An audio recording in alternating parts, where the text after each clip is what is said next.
Smartphones seem to aim at thinness and design, and these two, the iPhone 6 and the Galaxy S6, are right at the tip of the iceberg. The iPhone 6, which was debuted back in September, is absolutely one of the best looking devices around, and it's also radically thin, losing the rear glass panels from the iPhone 5 and 5S design to a complete aluminum build. It's an absolutely stunning looking design. And did I mention how thin it is? Now, the Galaxy S6 is probably the most radical departure from the previous device. It went completely upmarket, got a raise at its job, and purchased aluminum and Gorilla Glass 4.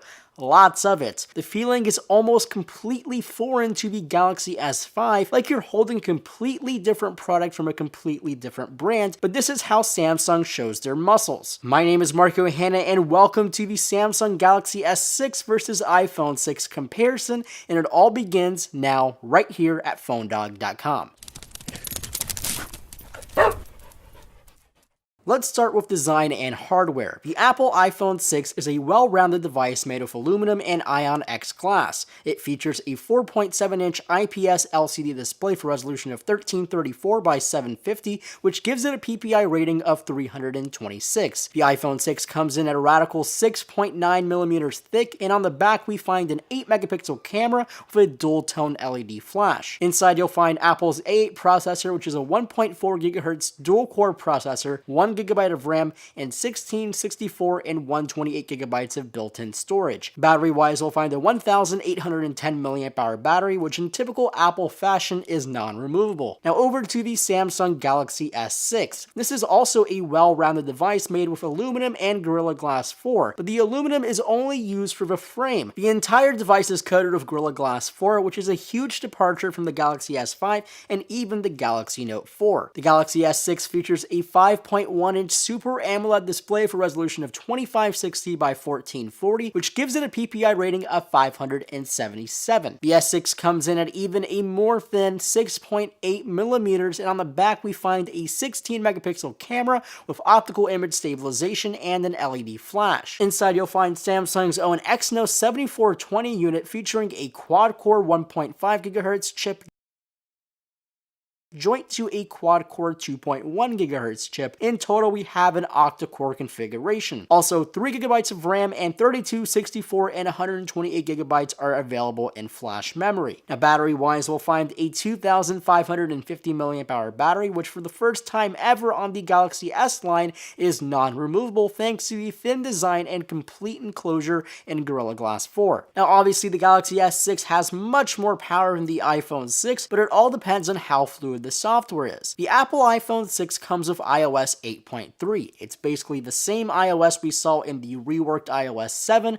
which debuted with the iPhone 5S 2 years ago. It's pretty simple stuff here. Springboard of apps, go into your applications, yada yada. You've seen how an iPhone works, and you also know that iPhones are ridiculously fluid for the low grade of hardware. That's simply because iOS is a fairly lightweight software that eats minimal RAM. Now, the Galaxy S6 comes with Android 5.0.2 with its latest incarnation of TouchWiz. Yes, it's lighter this time around, it's actually quite fluid and responsive, and I may actually not hate TouchWiz for the first time ever. But that doesn't mean I like this. Overall, TouchWiz still eats up too much RAM for my liking, and I could start seeing the performance start to dwindle in a couple months. But it hasn't yet. What I am liking is the push towards a design that Google could be proud of. I'm seeing more things that remind me of material design of Android Lollipop, and I'm also seeing the amount of bloatware being reduced, and the settings are getting more and more refined with each iteration of TouchWiz, though the information page provided by Flipboard still lags, and it's a shame. Overall, I'm pretty impressed by how the Galaxy S6 is completely fluid at all times, except those rough spots here and there. Now, one last thing to mention is the battery life.